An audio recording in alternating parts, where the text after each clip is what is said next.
Police released video of a Markham woman being shot outside her home. We'll tell you what we know about the suspect. And the TTC shuts down on the coldest day of the year so far, forcing commuters outside. We have more on what caused a more than 5-hour shutdown on Line 1 today. And Premier Doug Ford says stay tuned when asked about calling an election. The NDP leader says an election call would be a power grab. And today's 15th annual Bell Let's Talk Day is focusing on the growing youth mental health crisis in Canada. This is Live at 5.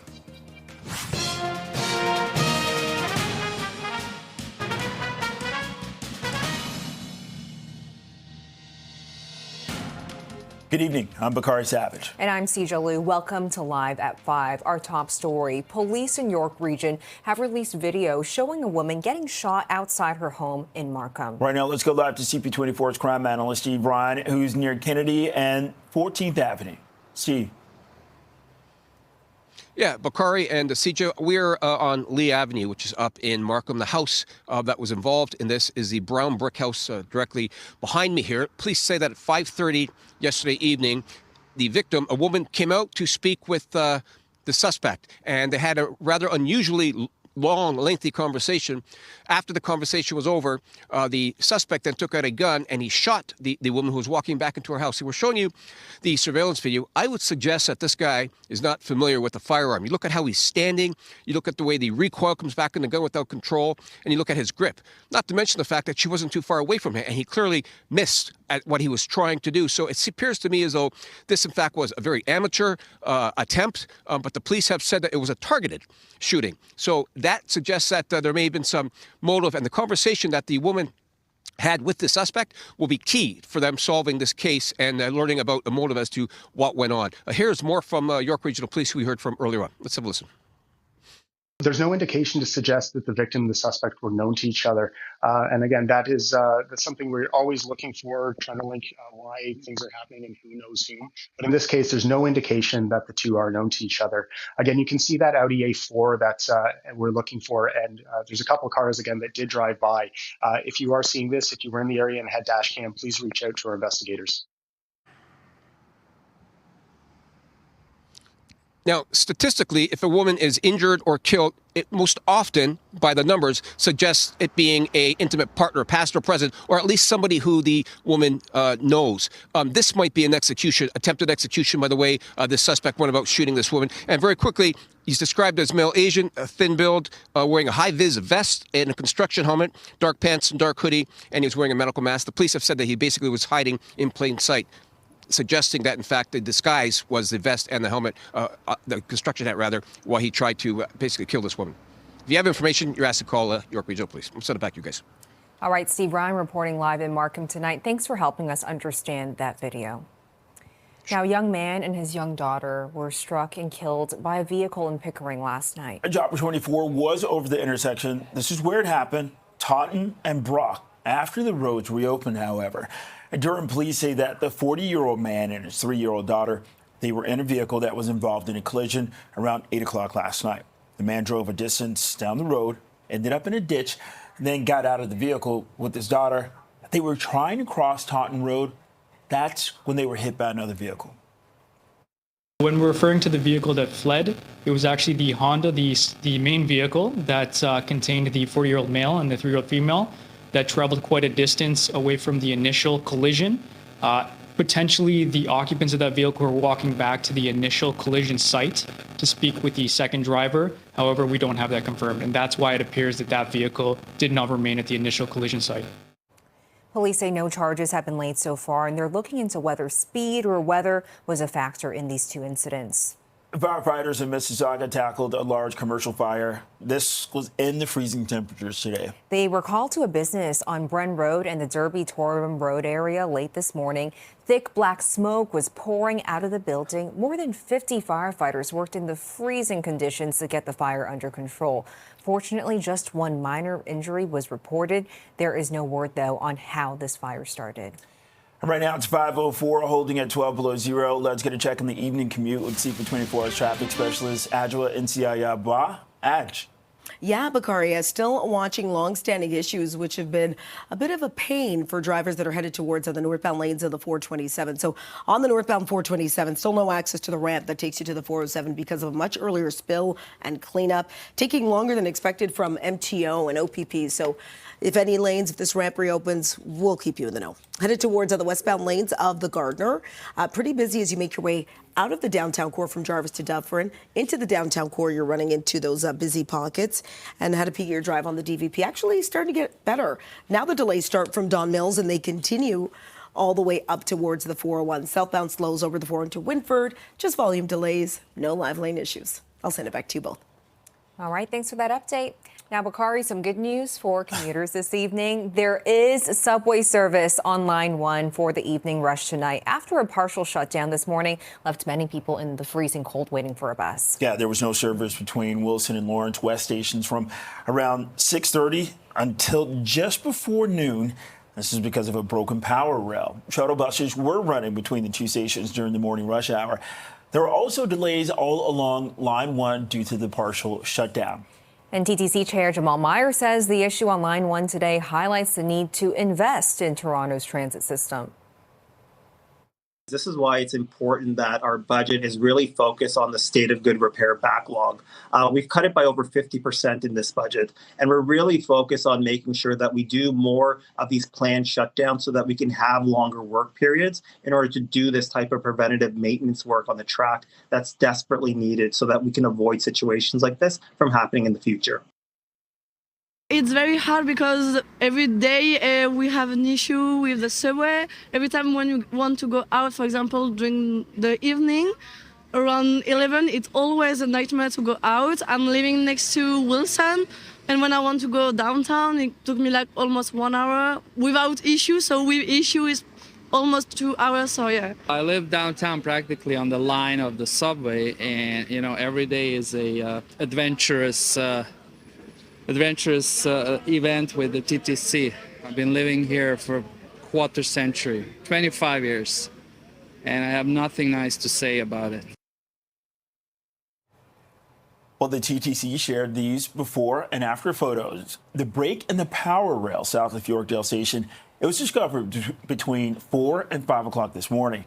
Well, crews spent the morning making a temporary repair, which allowed service to resume. A permanent fix will be made overnight. The TTC says that it's not clear what caused the problem, but a full investigation is being conducted. The extreme cold warning for Toronto has ended, but the conditions are still frigid. The temperature is forecast to remain steady near -12 tonight, with it feeling like -22 with the wind chill. Flurries are expected too. The temperature should climb to -5 tomorrow, with the wind chill near -12. Highs on the weekends will be near -2, which is pretty normal for this time of the year. And the city's warming centers, they're still open to provide a resting space for vulnerable residents, as well as meals, access to washrooms, and referrals to emergency shelters. The 5 locations are Metro Hall, 136 Spadina Avenue, 81 Elizabeth Street, 12 Holmes Avenue, and 885 Scarborough Golf Club Road. 2 surge warming centers at the Cecil Community Center and Jimmy Simpson Recreation Center, they're also operating. It is 5:08, -12, feeling like -20. This is Live at 5. And coming up, the latest on what Premier Doug Ford has to say when it comes to election speculation.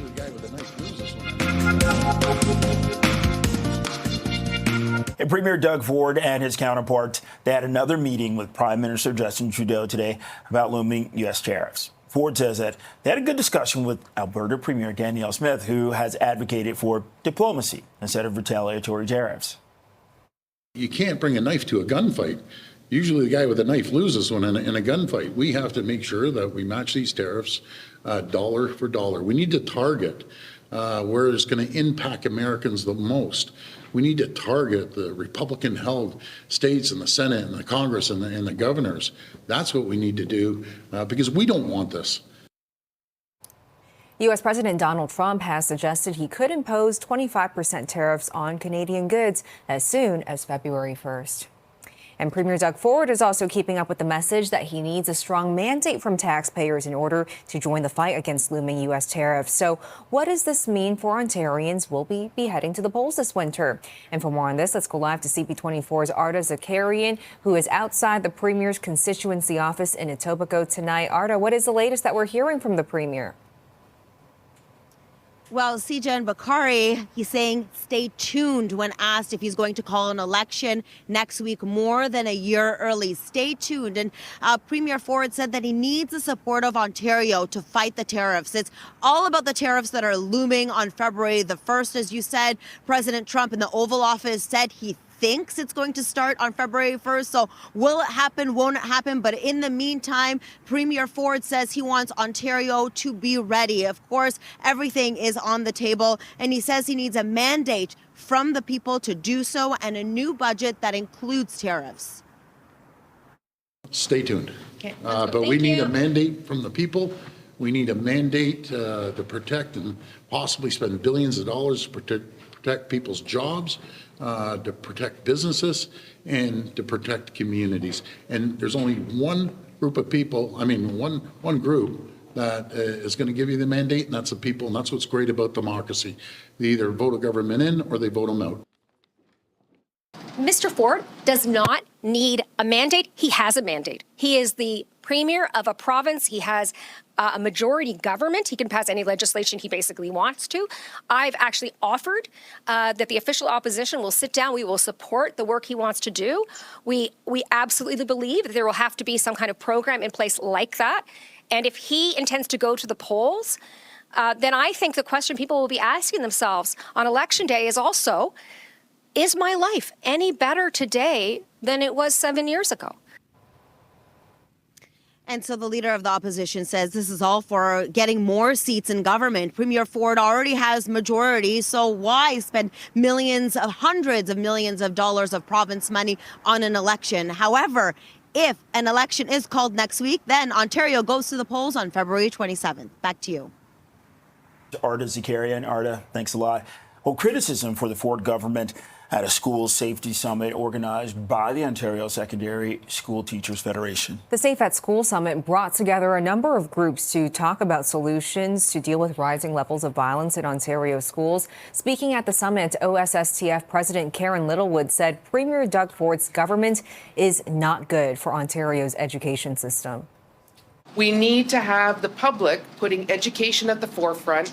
It's the foundation of our province. We have to make sure that it's funded so that students have what they need. And so the people working in education aren't leaving to go to the private sector, and they're actually staying here in education, meeting the needs of the students. So yeah, we're involved. We'll continue to be involved. There's some laws in place we have to follow too. So we're watching very closely. We're walking on eggshells like everybody else. But, you know, if you have Premier Smith in Alberta saying she could see through that this is a political move to have an election, Okay, the summit drew educators, unions, researchers, children's mental health experts, disability advocates, as well as community leaders. Conservative leader Pierre Poilievre spoke to CP24 today about the looming U.S. tariffs and repeated his call for what he's describing as a Canada-first economic plan. Let's put our country first for a change. We've had for the last 9 years a weak government that has put our country in this position of vulnerability. They've doubled our debt. They've hiked the taxes. They've blocked key resource projects that have made us, as a result, more dependent on and at the mercy of the United States government.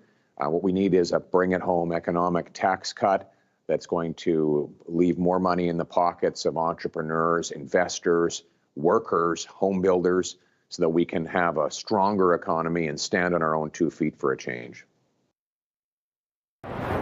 Industry Minister Francois-Philippe Champagne suggested Canada might want to pivot a bit on strategy as Trump slightly changes his tune on his tariff threat.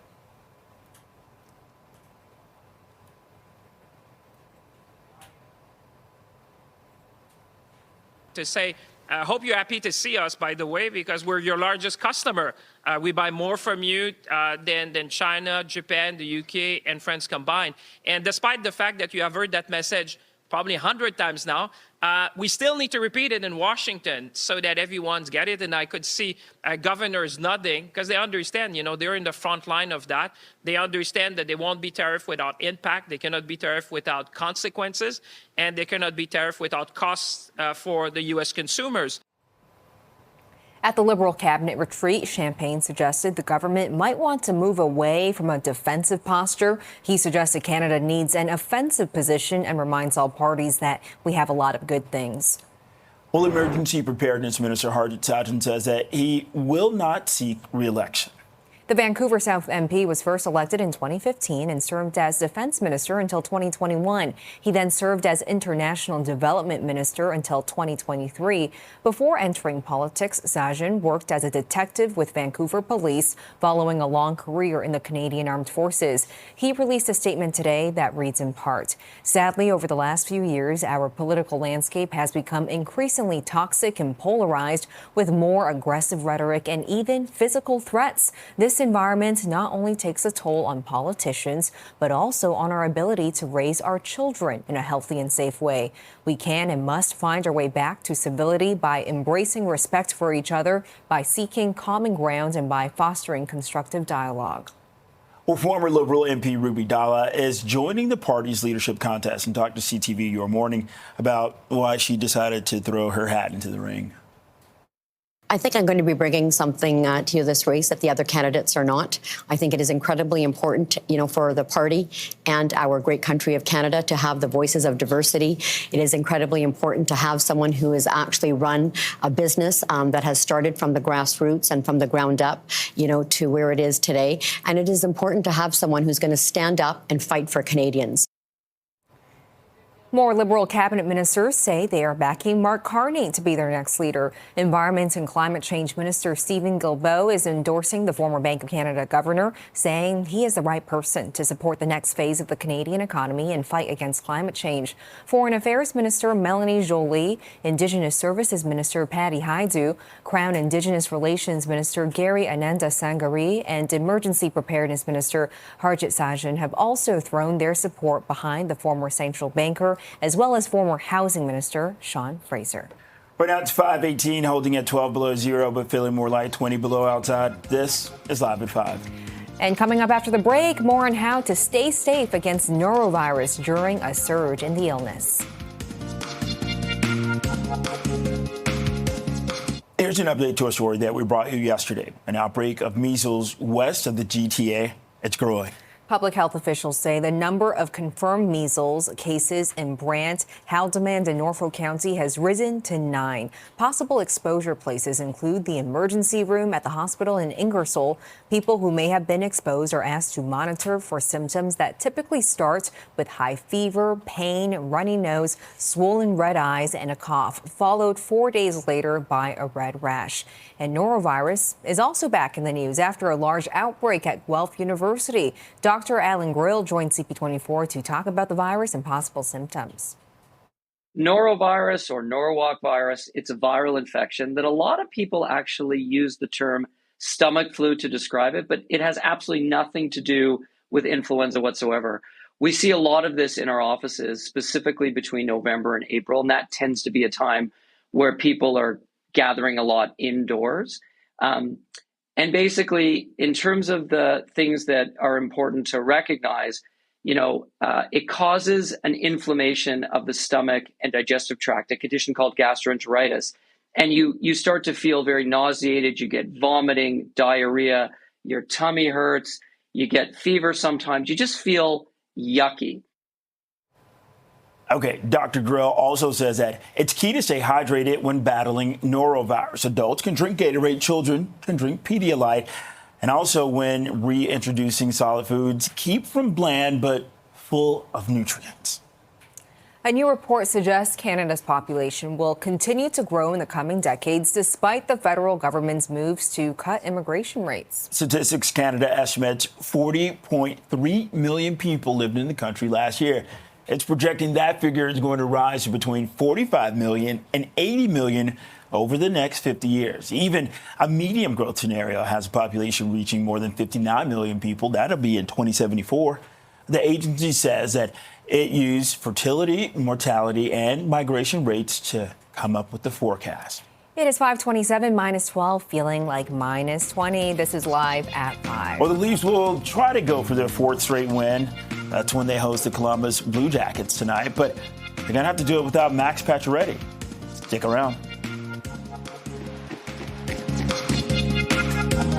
Today is the 15th annual Bell Let's Talk Day. Yeah, this year the campaign focuses on the growing youth mental health crisis in Canada.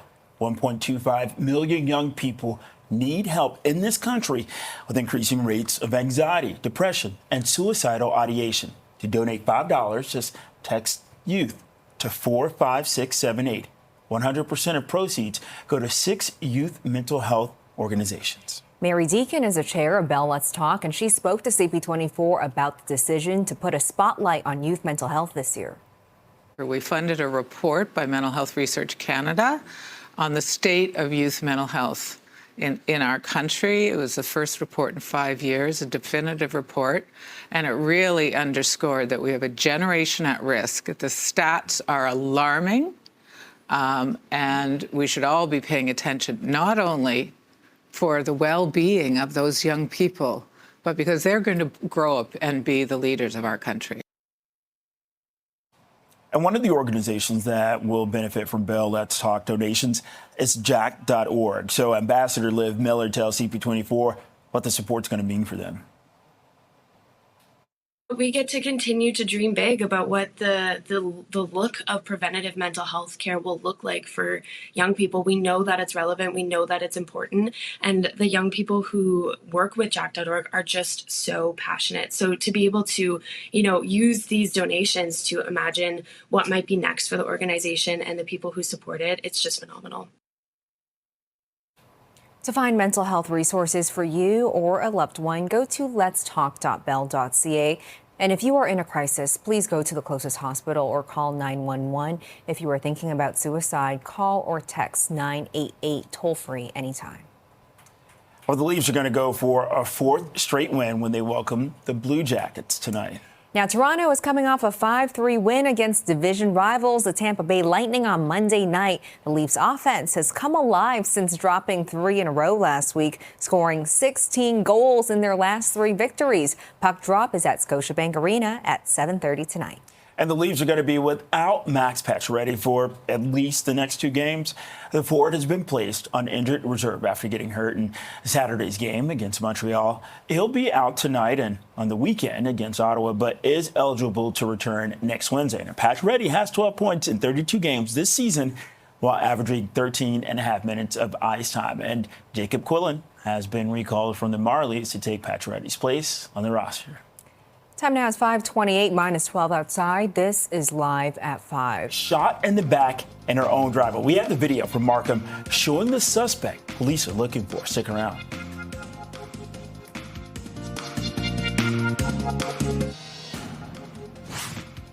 And police released video of a Markham woman being shot outside her home. We're going to tell you what we know about the suspect. The TTC shuts down on the coldest day of the year so far, forcing commuters outside. We will have more on what caused a more than 5-hour shutdown today on Line 1. And Premier Doug Ford says, stay tuned when asked about calling an election. The NDP leader says an election call would be a power grab. Today is the 15th annual Bell Let's Talk Day, and it's focusing on the growing youth mental health crisis in Canada. This is Live at 5.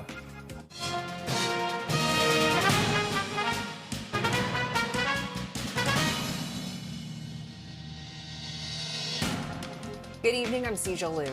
And I'm Bakari Savage. And Premier Doug Ford and his counterparts, they had another meeting with Prime Minister Justin Trudeau today about looming U.S. tariffs. So Ford says that they had a good discussion with Alberta Premier Danielle Smith, who's advocated for diplomacy instead of retaliatory tariffs. You can't bring a knife to a gunfight. Usually the guy with a knife loses one in a gunfight. We have to make sure that we match these tariffs dollar for dollar. We need to target where it's going to impact Americans the most.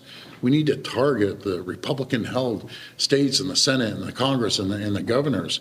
That's what we need to do because we don't want this.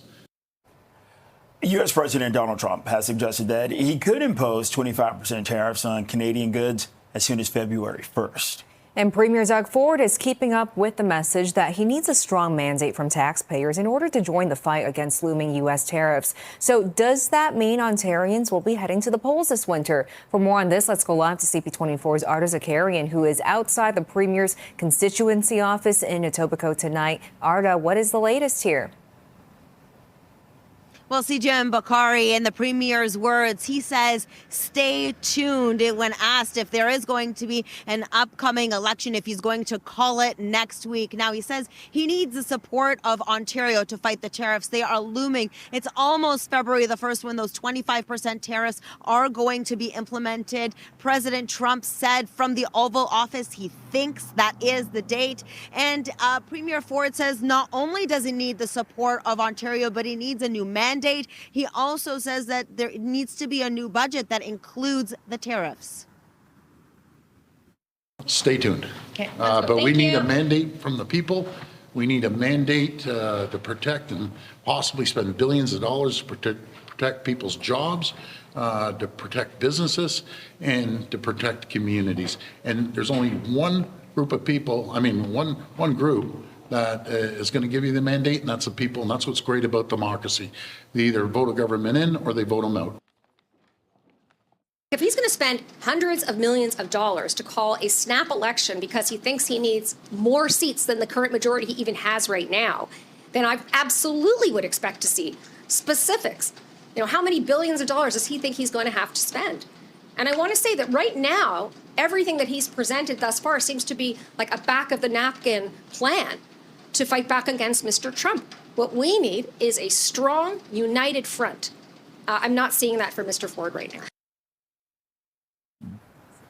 And the leader of the opposition says that this is just all for getting more seats in government. He already has majority government. So why do this? Why spend hundreds of millions of taxpayer money on an election? Well, if an election is called next week, then Ontario heads to the polls on February the 27th. Back to you.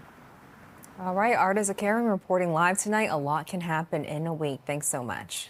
There's subway service back on line 1 just in time for the evening rush tonight. This is after a partial shutdown this morning. That left many out in the cold waiting for a bus. Yeah, so there was no service between Wilson and Lawrence West Station from around 6:30 this morning all the way until noon because of a broken power rail. Shuttle buses were running between the two stations during the morning rush. There were also delays along Line 1 because of the partial shutdown. And TTC Chair Jamal Meyer says the issue on Line 1 today highlights the need to invest in Toronto's transit system. Keep the trains from not falling apart, make sure that the tracks are well maintained. Earlier this year, we had investments in the work cars because we had suffered some hydraulic leaks, and we want to make sure that doesn't happen again. So we're really focused on, our state of good repair backlog. That's why you see in the 2025 budget, we've actually reduced it by 50% in terms of the money that we're spending to make sure that our customers don't have to go through something like this ever again. I'm frustrated because they didn't mention it before we got to the station where we had to get off. And I'm sure they knew earlier if there were shuttle buses already running. And been waiting and waiting for shuttle buses. I don't know when they'll arrive. It's negative. I'm going to York University, and especially on a cold day like this, it sucks. Well, of course, it's always the day you're already late for class. I'm on my way up to campus, and it is what it is, right? It's beyond. It's beyond. It's, I can't wait to move out from Toronto. Okay, look at these photos that the TTC shared with us. They're before and after photos. The break in the power rail south of Yorkdale Station, it was discovered between 4 and 5 o'clock this morning. Crews spent the morning making a temporary repair that allowed service to resume. A permanent fix is going to be made overnight. The TTC says it's not clear what caused the problem, but a full investigation is being conducted. It is 5:36, minus 12 outside for a check on the evening commute. Let's go to CP24's traffic specialist, Ajwa Nsia Yabwa. Aj, how are things looking tonight? You know what, maybe give yourself a few minutes to warm up the vehicle if you're headed home. These frigid temperatures never do favors to a vehicle. But once you're on the roads, northbound 427 has been your biggest issue. So northbound 427, still no access to the ramp that takes you to the 407. Remains shut down because of a cleanup from an earlier collision. It was involving a spill. The cleanup is still happening. It looks like they're at the tail end of it. So if any lanes reopen, again, we'll continue to keep you updated as we monitor this situation. Again, still a little bit of a delay just as you make your way through. Outside of all of that, there are a bit of a delays that remain on the 401 as you navigate across the top of the city. And checking out that drive on the Gardner as you head out of the downtown core. A couple of my cameras are going out, but into and out of the downtown core. Still pretty busy through that construction zone as drivers try to make their way home. I'll send it back to you both. All right, thanks a lot, Aj. You're welcome. Well, the extreme cold warning for Toronto, it's ended, but it's still cold outside, like frigid. Very cold. Now, the temperature is expected to remain steady near -12 tonight, feeling like -22 with the wind. Flurries are also expected to. The temperature should climb to -5 tomorrow with the wind chill near -12.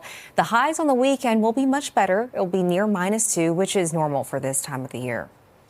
And the city's warming centers, they remain open to provide a resting space for vulnerable residents, as well as meals, access to washrooms, and referrals to emergency shelters. Now, the 5 locations are Metro Hall, 136 Spadina Avenue, 81 Elizabeth Street, 12 Holmes Avenue, and 885 Scarborough Golf Club Road. 2 surge warming centers at the Cecil Community Center and Jimmy Simpson Recreation Center, they're also operating.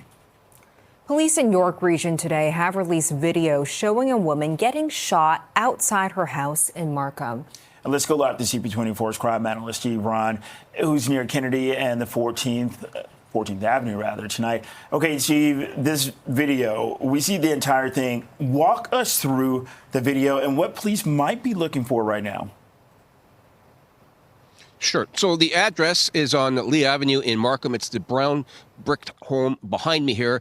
Happened at 5:30 p.m. according to York Regional Police. And on the video, which we're going to show you, you see the suspect who's dressed with a construction helmet, a high-vis vest, and a medical mask, and he's wearing a dark hoodie and dark pants, and he's driving a dark Audi. That's what he flees in.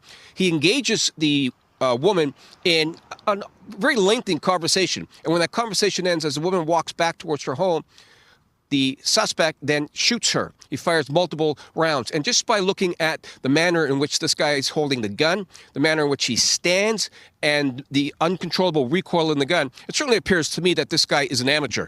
And he wasn't too far away from this woman when he shot her as well. So it does appear as though it's some sort of execution, an attempted execution, a hit, a target, and York Regional Police said this was a targeted occurrence.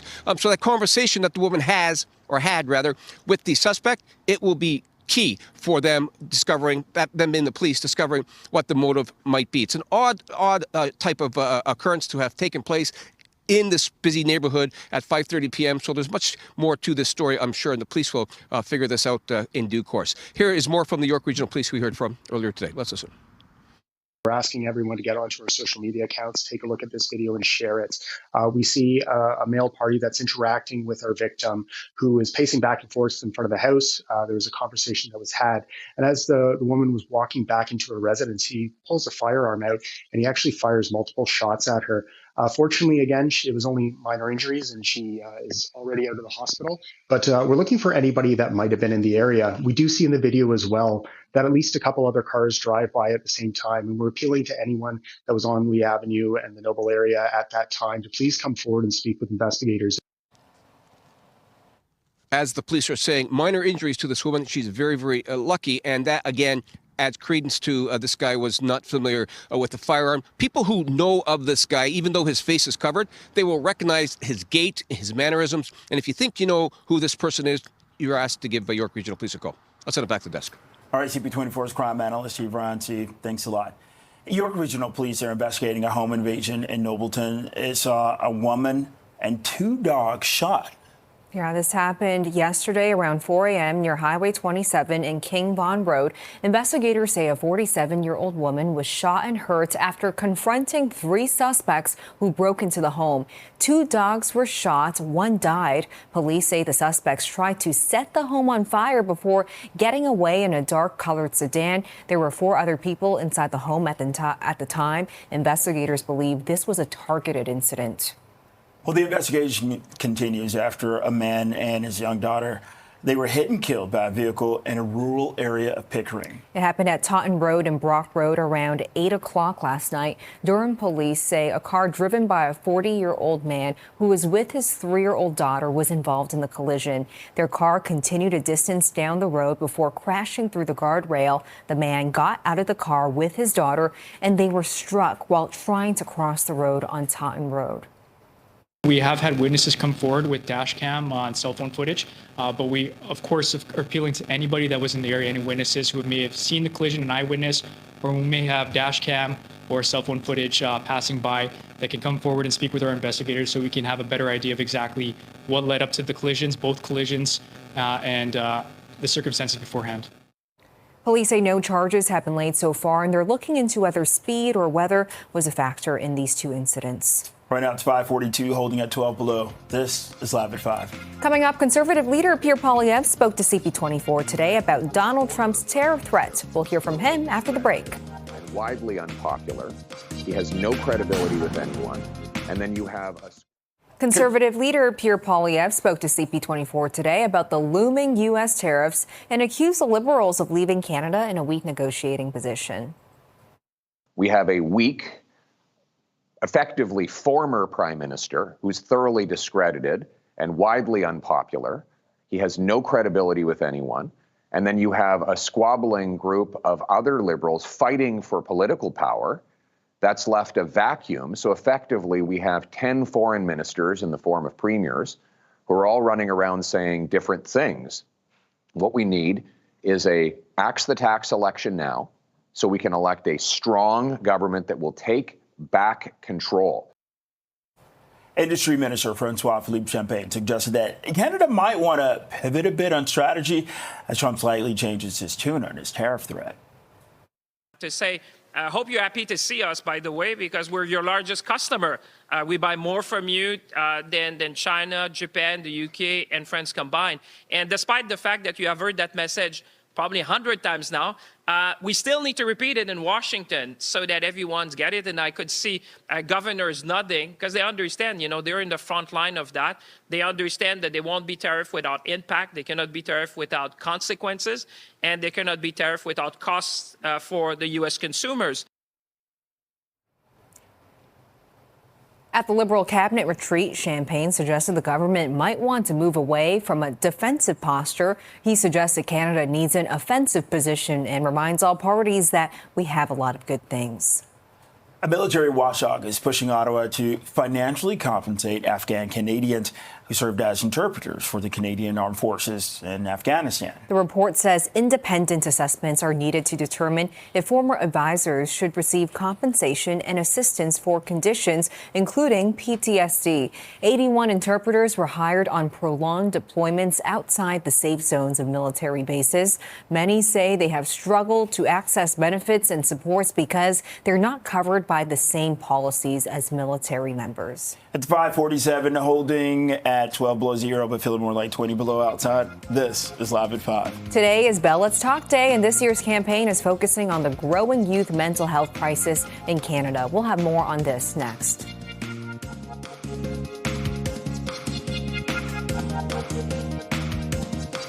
Today is the 15th annual Bell Let's Talk Day. This year, the campaign focuses on the growing youth mental health crisis in the country. 1.25 million young people need help in Canada, with increasing rates of anxiety, depression, and suicidal thoughts. And for a closer look at this and the challenges that are facing young people, we're joined live right now by Dr. Joe Henderson, Executive Director of Youth Wellness Hubs Ontario and Senior Scientist at the Centre for Addiction and Mental Health. Dr. Henderson, thanks a lot for speaking with us this evening. Let's start off with just taking a look at the status quo and what it means to be a teenager today.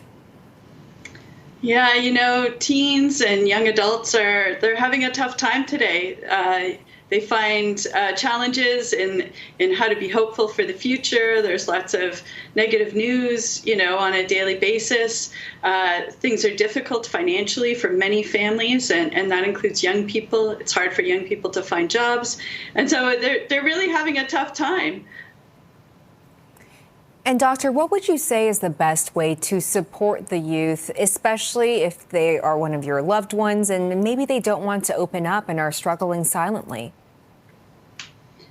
Well, that's a really good question. Family members are really important in supporting young people who are experiencing mental health difficulties. And sometimes youth need to access supports outside of the family. Any, adults in a young person's life that they feel connected to can be supportive, talking to a family doctor or teacher. And we also have lots of good resources available in Ontario through Youth Wellness Hubs Ontario, Children's Mental Health Ontario, Canadian Mental Health Association, or the Centre for Addiction and Mental Health. So young people really need to find the path that works for them, but it starts with talking to someone. That can be really helpful. Dr. Henderson, is there a story that you can share with us from one of the people that you've worked with? Sure. Well, I think I have the privilege of speaking with many young people in lots of different contexts. And so I hear about lots of different difficulties that they're experiencing. Many young people were taken off track during the pandemic, and they are experiencing the kinds of difficulties where things feel out of control. They're not on the track they thought they would be on. And their mental health starts to suffer. And so they start to experience difficulties with social anxiety. It can interfere with their school performance. And all of a sudden, the path they thought they were gonna follow is no longer an option for them. And so it's really important that those youth reach out, like I said, that they seek service. And, youth are entitled and they should receive service as soon as they start to feel those difficulties with their mental health.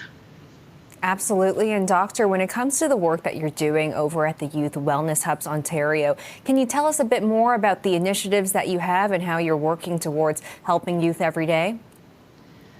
Absolutely. So the really exciting thing about Youth Wellness Hubs Ontario is that the model of service delivery was co-designed with youth to really make sure we're paying attention to their needs. So Youth Wellness Hubs Ontario, the hubs are located in accessible locations in the community. The spaces are co-designed with young people to be welcoming, friendly, inclusive spaces. They typically offer a whole wide range of services in addition to mental health and substance use health services, educational supports, employment supports, but also places to come where you can connect socially with other young people, where you can access a wide variety of community and social supports. If you're having trouble with housing or family relationships, it's a place you can seek those supports as well. Dr. Joe Henderson, Executive Director of Youth Wellness Hubs Ontario, Senior Scientist at the Centre for Addiction and Mental Health. Thank you very much for taking time to speak with us. You're welcome. Thank you for your interest. And to find mental health resources for you or loved one, just visit letstalk.bell.ca. If you are in crisis, please go to the closest hospital or call 911. If you're thinking about suicide, call or text 988 toll-free anytime. It is 5:55, -12, feeling like -20. This is Live at 5. Well, coming up, we're going to tell you how Mittens the cat ended up flying 3 times in 24 hours. We have located